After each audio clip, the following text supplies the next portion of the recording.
नमस्कार, स्वागत है आप सबका दिन भर की तमाम बड़ी और अहम खबरों के साथ मैं हूं कवीन सचान। शुरुआत हेडलाइन से। त्रिवेंद्र सिंह रावत होंगे उत्तराखंड के नए मुख्यमंत्री। शनिवार को शपथ। उत्तर प्रदेश में बीजेपी विधायक दल की बैठक कल।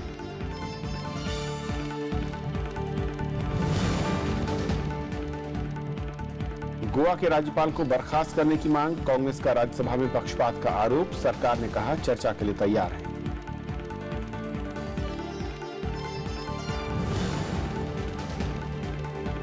वेतन बढ़ाने की मांग को लेकर सामूहिक छुट्टी पर एम्स की 5000 नर्सें। नहीं हो पाए 90 ऑपरेशन। 27 मार्च से हड़ताल की चेतावनी।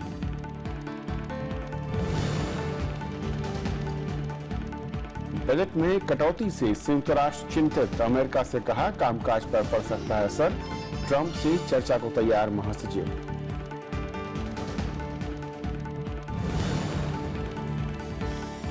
रांची टेस्ट मैच की पहली पारी में भारत की ठोस शुरुआत।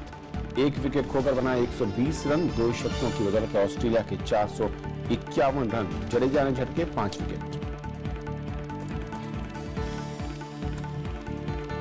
और आइए देखते हैं पहली खबर।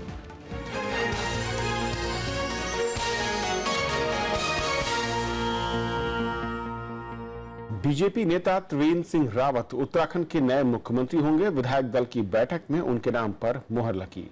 विधायक दल का नेता चुने जाने के बाद उन्होंने राज्यपाल से मिलकर सरकार बनाने का दावा पेश किया। त्रिवेंद्र सिंह रावत कल मुख्यमंत्री पद की शपथ लेंगे। में विधायकों की बैठक में त्रिवेंद्र सिंह रावत को विधायक दल का नेता चुना गया। बैठक में सभी 57 विधायक शामिल हुए। इस दौरान केंद्रीय पर्यवेक्षक नरेंद्र सिंह तोमर के अलावा केंद्रीय स्वास्थ्य मंत्री जेपी नड्डा भी मौजूद थे। इसके बाद बीजेपी ने राजभवन जाकर सरकार बनाने का दावा पेश किया। श्री प्रकाश पंत जी और हमारे दल निर्वाचित विधायक श्री सतपाल जी महाराज, हमारे दोनों नेताओं ने विधायक दल के नेता के नेतृत्व श्री त्रिवेंद्र सिंह रावत जी का नाम प्रस्तावित किया। शपथ ग्रहण समारोह शनिवार को देहरादून के परेड ग्राउंड में होगा। इसमें प्रधानमंत्री नरेंद्र मोदी और राष्ट्रीय अध्यक्ष अमित शाह समेत पार्टी के कई बड़े नेता हिस्सा लेंगे। उत्तराखंड विधानसभा चुनाव में 70 सीटों में से बीजेपी को 57 सीटों पर जीत मिली है। भारतीय जनता पार्टी उत्तराखंड की सरकार ये पारदर्शी सरकार होगी, ये ईमानदारी से चलने वाली सरकार होगी। हम भ्रष्टाचार मुक्त विकास ये उत्तराखंड को देंगे। 56 साल के त्रिवेंद्र सिंह रावत डोईवाला सीट की नुमाइंदगी करते हैं। मौजूदा वक्त में वे पार्टी की झारखंड इकाई के प्रभारी भी हैं। वो 1983 से 2002 तक आरएसएस के प्रचारक रहे। त्रिवेंद्र सिंह रावत पहली बार 2002 में डोईवाला सीट से विधायक बने। 2007 में भी वो यहां से जीतने में कामयाब रहे। वो 2007 से 2012 के दौरान उत्तराखंड के कृषि मंत्री भी रहे। हालांकि 2012 में वो रायपुर विधानसभा सीट से चुनाव हार गए। 2014 में डोईवाला सीट पर हुए उपचुनाव में भी उन्हें हार का सामना करना पड़ा था। Bureau report, Rajya Sabha TV. और उत्तराखंड में नए सीएम के नाम का ऐलान हुआ है और किस तरीके से बीजेपी की राजनीति होगी, प्रदेश के लिहाज से क्या चुनौतियां होंगी नई सरकार के सामने, और खुद पार्टी के अंदर त्रिवेंद्र सिंह रावत कितने कमजोर या मजबूत होंगे, इस पर बातचीत करेंगे। हमारे साथ निर्मल पाठक है, राजनीतिक संपादक हिंदुस्तान के। निर्मल जी, स्वागत है आपका। निर्मल, सबसे पहले तो त्रिवेंद्र सिंह रावत तमाम चेहरों के बीच और कई मुख्यमंत्री, दिग्गज नेता, कुछ बीजेपी के अपने, कुछ कांग्रेस से लाए गए, उसके बीच इनके नाम पर मुहर कैसे देखते हैं आप? देखिए, त्रिवेंद्र सिंह रावत 2014 के जो चुनाव हुए उस समय से अमित शाह के साथ काम कर रहे हैं। अमित शाह को जब उत्तर प्रदेश का प्रभार दिया गया था तब वो अमित शाह के साथ डिप्टी के तौर पर उत्तर प्रदेश में काम कर रहे थे।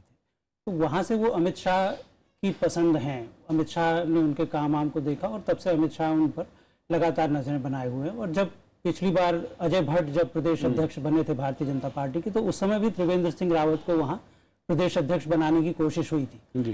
पर उस समय कुछ, क्योंकि चुनाव आने थे और जातिगत समीकरण वगैरह बहुत सारी चीज़ों को देखते हुए शायद त्रिवेंद्र सिंह रावत की बजाय अजय भट्ट को वहाँ बनाया गया, जो लास्ट तक नेता विधायक दल का पद भी संभालते रहे और प्रदेश अध्यक्ष भी रहे। जबकि आमतौर पर बीजेपी में एक पद होता है, एक व्यक्ति एक पद स्ट्रिक्टली फॉलो किया जाता है।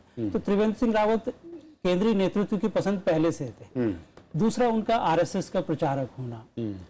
वो जैसा अभी बताया आपके यहाँ, वो 2002 तक आरएसएस के वो फुल टाइम प्रचारकों में से थे उस समय। जी जी।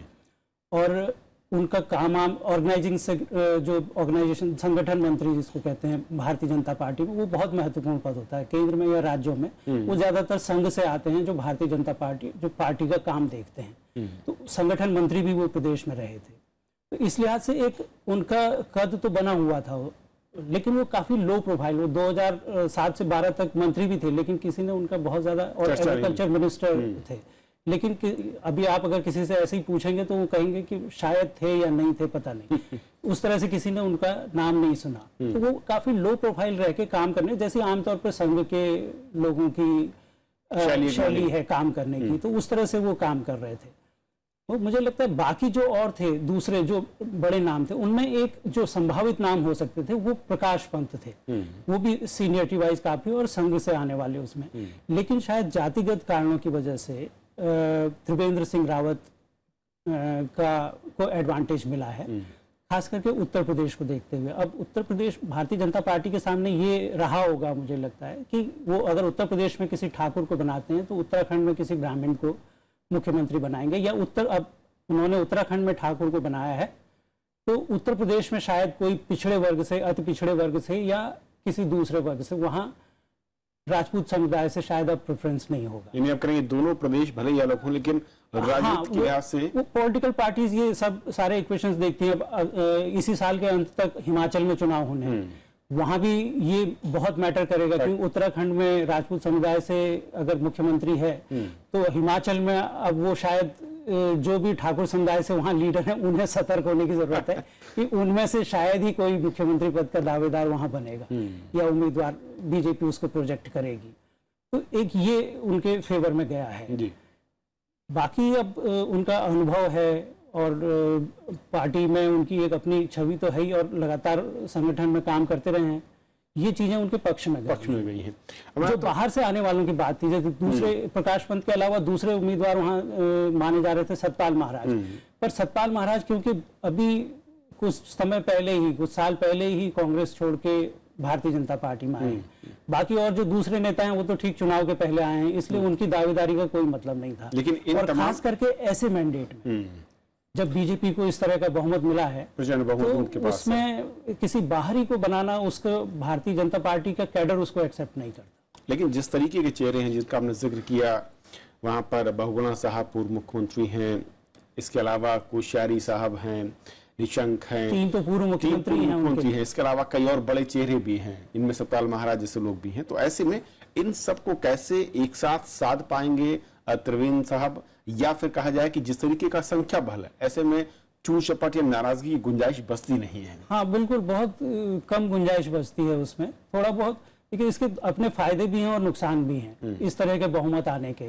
लेकिन वहाँ बहुमत 36 में सरकार बन जाती है, 36 सांसद, इनके पास 57 आ गए हैं, तब 20 ज्यादा हैं, और वो बहुत संख्या बहुत ज्यादा है इसमें बड़े। और दूसरा फिर उसके अलावा केंद्र में जो लीडरशिप है, वो नरेंद्र मोदी और अमित शाह की जो लीडरशिप है, वो इस तरह के विद्रोह को या नाक भौंसी कोड़ने को वो बिल्कुल पसंद नहीं करते।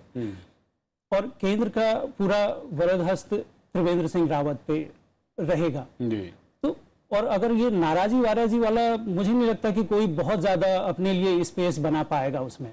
ये तो त्रिवेंद्र सिंह रावत के लिए फायदे वाली बात है कि जो बड़े बड़े नेता हैं वो उनको अपने दायरे में रह के ही काम करना होगा। वो अगर कोई बहुत ज्यादा अपने को बाहर निकलने की, दायरे से बाहर जाने की कोशिश करता है तो हो सकता है उसको लीडरशिप कहेगी ठीक है आप बाहर ही चले जाइए। जी जी। लेकिन नुकसान इसका ये है कि अपेक्षाएं बहुत ज्यादा होंगी प्रदेश में, और लीडर्स की भी, जो विधायक चुन के आए हैं इस तरह के मैंडेट में, जब विधायक आया है तो उसके अपने क्षेत्र में उसकी बहुत सारी उससे अपेक्षाएं उसी तरह की, और उसको लीडरशिप किस तरह से त्रिवेंद्र सिंह रावत किस तरह से उसको पूरा कर पाएंगे, इतने सारे, क्योंकि 10-12 से ज्यादा तो मंत्री बन नहीं सकते, और उसके बाद कम से कम 40-50 बाहर बैठेंगे, तो वो उनको डील करना, वो त्रिवेंद्र सिंह रावत के अपनी राजनीतिक कुशलता पर। क्या शुरुआती 2-3 मुद्दे आप देखते हैं जो कि पहाड़ के लिहाज से, उत्तराखंड के लिहाज से, जहां पर नई सरकार पहले काम करना चाहेगी, करना चाहिए मैं कहूँ? देखिए, एक तो जैसा उन्होंने कहा कि भ्रष्टाचार मुक्त विकास, अगर वो इसको भ्रष्टाचार को ही कम कर दें। अभी बहुत बुरा हाल है करप्शन के मामले में उत्तराखंड का, और ये जब से राज्य बना है तब से ये, क्योंकि किसी भी सरकार को बहुमत नहीं मिला, सब बहुमत के आसपास आके रुकी हैं, तो वो लेन देन और ये ब्लैकमेलिंग वगैरह वो लगातार चली है, चाहे किसी की भी सरकार रही हो। जी। अब ये पहली बार इस तरह की सरकार आई है, तो इससे ये उम्मीद करनी चाहिए कि भ्रष्टाचार पे एक तगड़ा अंकुश लगेगा। जिस तरह से केंद्र सरकार, यहाँ प्रधानमंत्री मोदी कह रहे हैं कि पिछले 3 साल में किसी भी एक मंत्री पर आप भ्रष्टाचार का एक कोई आरोप नहीं दिखा सकते, इस तरह का कुछ न कुछ वहाँ उनको, त्रिवेंद्र सिंह रावत को वो करना पड़ेगा। उनको एक पारदर्शिता के साथ साफ सुथरी सरकार की अपनी इमेज तो बनानी पड़ेगी। अगर भ्रष्टाचार कम कर देते हैं तो उससे बहुत सारी समस्याएं अपने आप कम हो जाएंगी। और दूसरा, वहाँ रोजगार के साधन पैदा करने पलायन की सबसे बड़ी समस्या है। दूसरी सबसे बड़ी समस्या वो है, ज्यादातर वहाँ सरकारी नौकरियों पर निर्भर हैं लोग, और सरकारी नौकरियां आजकल बहुत ज्यादा है नहीं, तो बेरोजगारी लगातार बढ़ रही, लोग उसकी वजह से पलायन कर रहे हैं। शिक्षा का स्तर अच्छा है, लेकिन अगर किसी तरह के अल्टरनेटिव रोजगार की व्यवस्था अगर ये कर देंगे अगले 2-3 साल में, तो वो बहुत बड़ा रिलीफ उत्तराखंड के लिए, बहुत बड़ा रिलीफ होगा। बहुत शुक्रिया इस पूरी बातचीत के लिए आपका हमारे साथ जुड़ने के लिए। और ये थी पहली खबर। थोड़ा सा ब्रेक, और ब्रेक के उस पार दिन भर की दूसरी बड़ी खबर।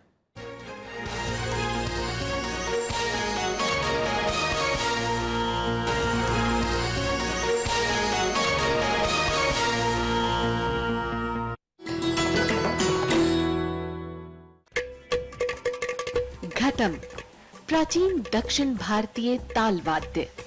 जब बजता है तो सृष्टि के 5 तत्वों धरा, जल, वायु, अग्नि और आकाश के स्वर को इसकी धुन में किया जा सकता है महसूस। घटम पर उंगलियों और हथेली के थाप से उत्पन्न हुई स्वर तरंग पैदा करती है अद्भुत ताल।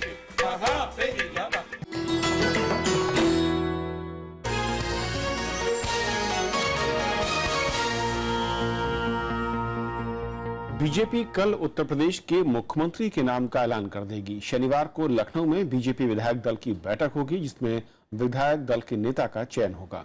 बैठक में पार्टी के केंद्रीय पर्यवेक्षक वेंकैया नायडू और भूपेंद्र यादव भी मौजूद रहेंगे। शपथ ग्रहण समारोह रविवार को होगा।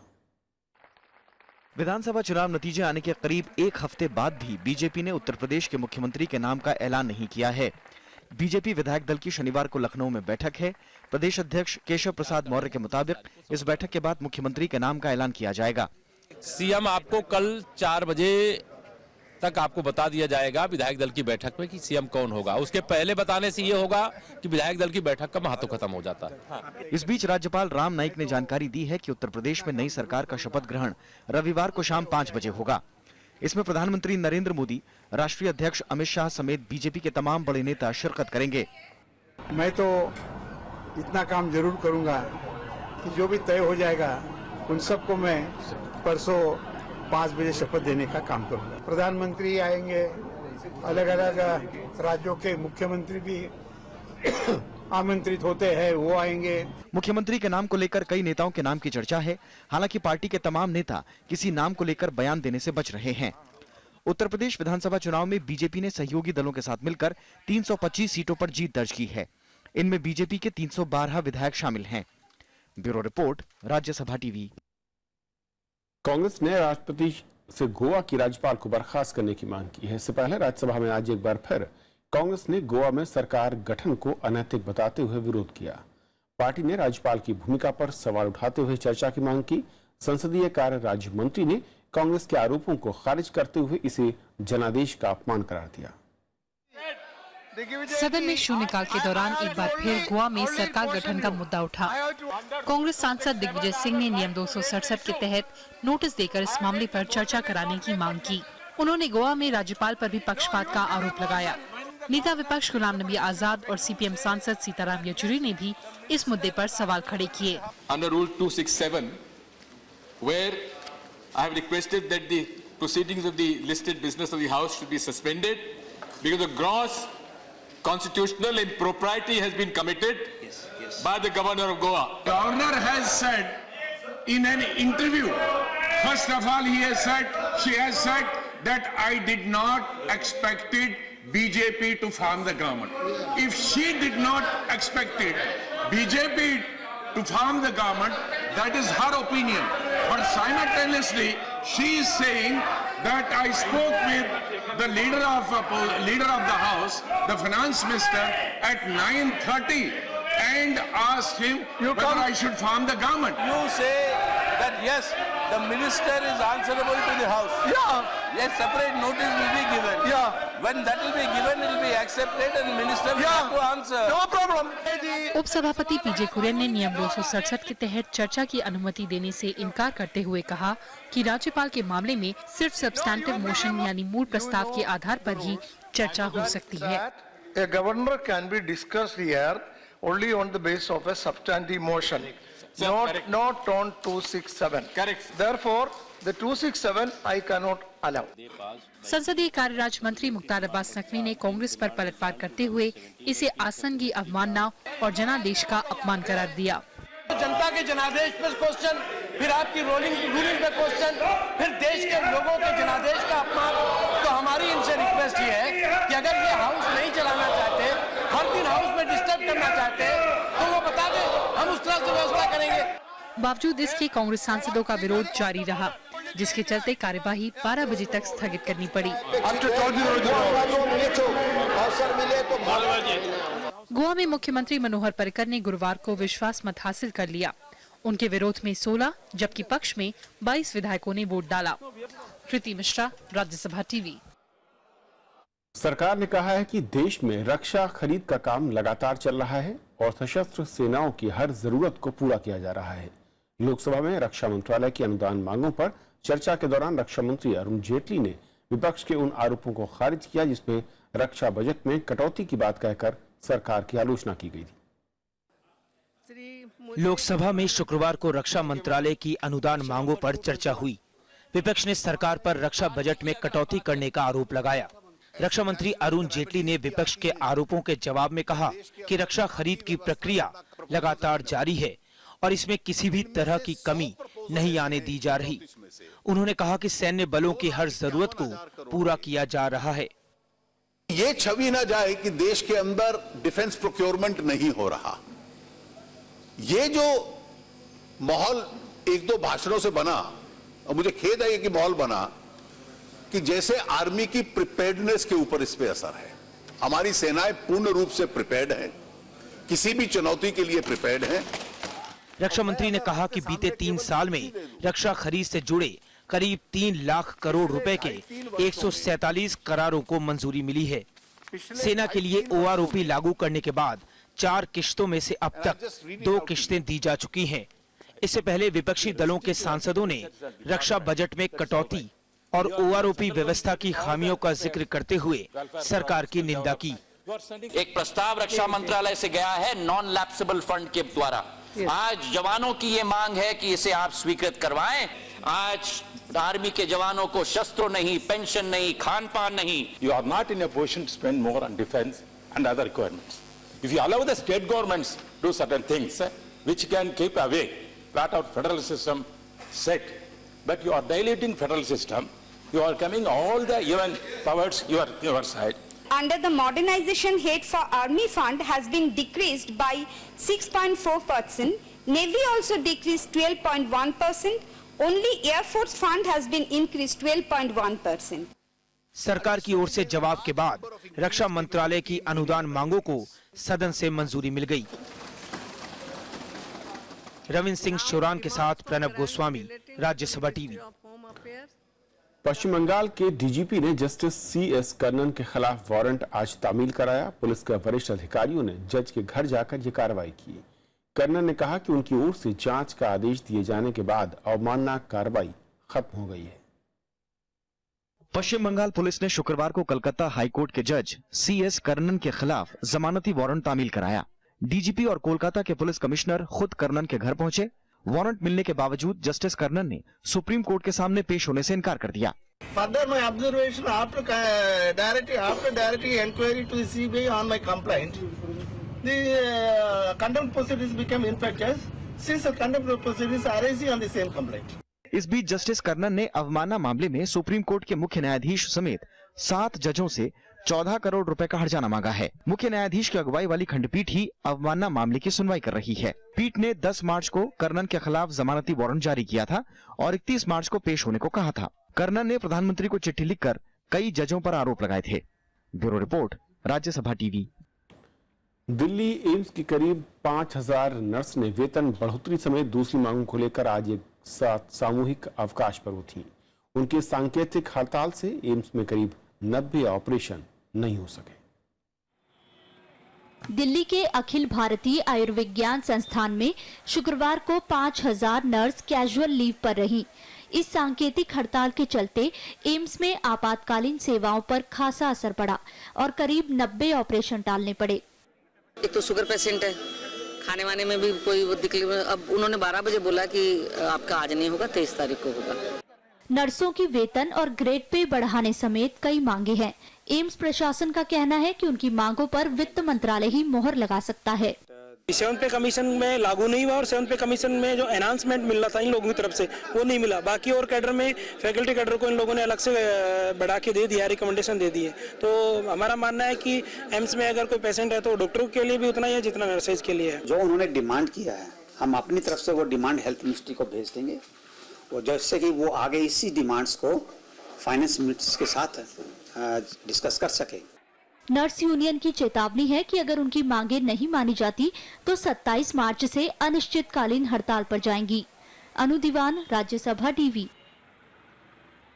नारद स्टिंग ऑपरेशन मामले की जांच अब सीबीआई करेगी। कोलकाता हाई कोर्ट ने सीबीआई को जांच का आदेश दिया है। कोर्ट ने सीबीआई से 72 घंटे के भीतर प्रारंभिक जांच पूरी करने और जरूरत पर एफआईआर दर्ज करने को कहा है।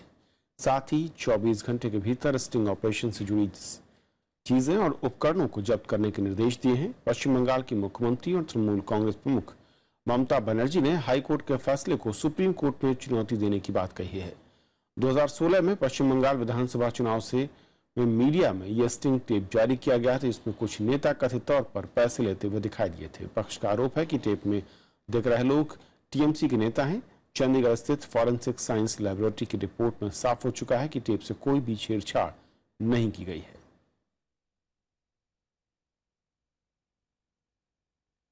राष्ट्रपति प्रणब मुखर्जी ने लोकतंत्र में राजनीतिक दलों को बहुसंख्यवाद से बचने की सलाह दी है। मुंबई में इंडिया टुडे की ओर से आयोजित समारोह में उन्होंने कहा कि सत्ता में रहने वालों को पूरे देश को साथ लेकर चलना चाहिए।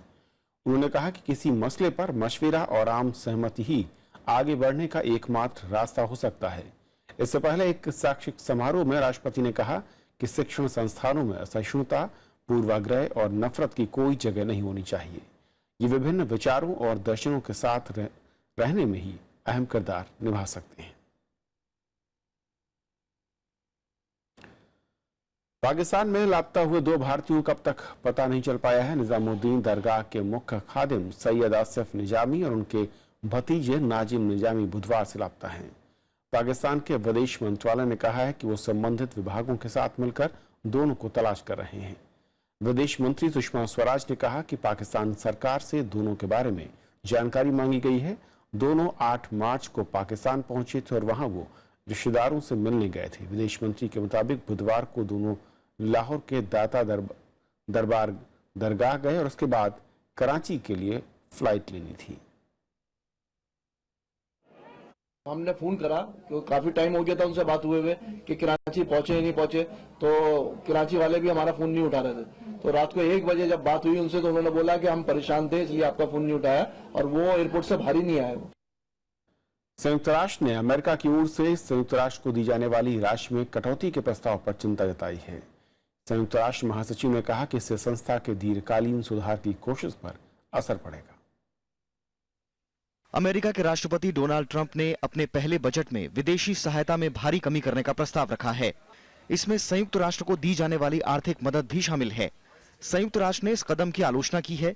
संयुक्त राष्ट्र महासचिव एंटोनियो गुटेरेस ने कहा है कि ऐसा करने से संयुक्त राष्ट्र के कामकाज पर असर पड़ेगा। The point about abrupt funding cuts is in any reform process, if you are forced to make quick cuts as opposed to things that are planned or phased in and thought through, you hamper the long-term prospects of effective reform. America के पेश किए गए budget में संयुक्त राष्ट्र शांति mission को 25% से ज्यादा मदद नहीं देने की बात कही गई है। अमेरिका अभी संयुक्त राष्ट्र के सालाना बजट का 22% और संयुक्त राष्ट्र शांति मिशन के बजट का 28.5% हिस्सा देता है। इसके अलावा संयुक्त राष्ट्र के दूसरे संगठनों की मदद भी करता है। मानवाधिकार के लिए काम करने वाली अमेरिकी संस्था ह्यूमन राइट्स वॉच ने भी इस पर निराशा जताई है। There are so many crises, and to pull back at a time of immense need could create so much unnecessary hardship. अमेरिकी बजट में कुल विदेशी सहायता में 28% की कटौती का भी प्रस्ताव रखा गया है। इसका अमेरिका से भारी मदद हासिल करने वाले पाकिस्तान और इजराइल जैसे देशों पर बुरा असर पड़ सकता है। अमेरिकी राष्ट्रपति डोनाल्ड ट्रंप ने 1100 अरब डॉलर के बजट का प्रस्ताव किया है। इसमें रक्षा खर्च में 54 अरब डॉलर की वृद्धि का प्रस्ताव किया गया है। Bureau report, Rajya Sabha TV. Ranchi test match के दूसरे दिन भारत ने पहली पारी में ठोस शुरुआत की है। दूसरे दिन का खेल खत्म होने तक भारत ने 1 विकेट के नुकसान पर 120 रन बना लिए। मुरली विजय 42 और चेतेश्वर पुजारा 10 रन बनाकर क्रीज पर थे। इससे पहले लोकेश राहुल ने 67 रनों की शानदार पारी खेली। ऑस्ट्रेलिया के तेज गेंदबाज पैट कमिंस ने लोकेश राहुल को एलबीडब्ल्यू आउट किया। हालांकि भारत अभी भी ऑस्ट्रेलिया की पहली पारी से 331 रन पीछे है। आज ऑस्ट्रेलिया पहली पारी में 451 रन का विशाल स्कोर बनाने में कामयाब रहा। कप्तान स्मिथ ने नाबाद 178 रन की पारी खेली। वहीं ग्लेन मैक्सवेल ने टेस्ट में अपना पहला शतक लगाया। मैक्सवेल 104 रन बनाकर आउट हुए। रविंद्र जडेजा को 5 विकेट मिले। तो इस बुलेटिन में फिलहाल इतना ही। नमस्कार।